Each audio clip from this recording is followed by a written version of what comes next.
Well, Gavin, first of all, let's start on the latest news that we'll have some fans back for the first time in over 12 months. You must be delighted to have them all returning.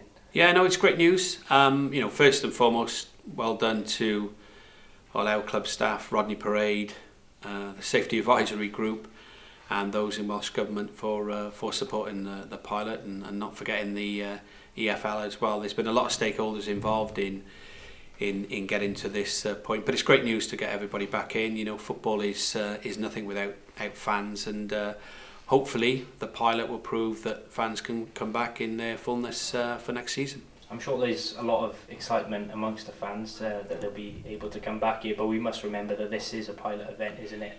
Yeah, no, absolutely so. I mean, obviously it's been a very difficult time for everybody in the last year as a result of the pandemic, and we've got to make sure that the stadium is safe and comfortable for people to return. There's a lot of rules and regulations that go along with that. There's been a lot of work behind the scenes, and fundamentally it is a pilot event, and hopefully the information will come out of that. It'll then inform the decision makers going forward, and we can get back to full crowds for next season. And things are going to look obviously very differently on a match day, aren't they? So it's all about the fans buying in to make sure that this test event is a success. Yeah, absolutely so. I mean, it's not going to be the same. Obviously, when people come into the ground, it'll be slightly different in the way that they've got to come in.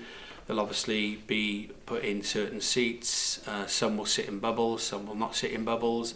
They'll have to wear masks, of course, and there'll be rules and regs which we'll explain to everybody for those that are able to come in and watch the game. And just finally, I guess obviously the fans haven't been here for the regular season, but this is a reward for the season ticket holders who've had to be very patient, but now they're able to come back. Yeah, no, absolutely so. I think we're a community-owned club, as you know, and those season ticket holders that bought season tickets last year, not knowing exactly what product they were going to be getting. Obviously, if they weren't able to come in, they got the iFollow, but they did commit at that time, and that was really helpful in terms of supporting the club in such unknown and uncertain circumstances. So, this is us saying back to the fans, look, thanks very much for supporting us as season ticket holders, which is why we won't be charging for the event, and it's the right thing to do for us as a club. I know that other clubs are doing things slightly different, and that's their choice obviously, but us as a club, I think it's important that we're able to support fans and give them a thank you for supporting us.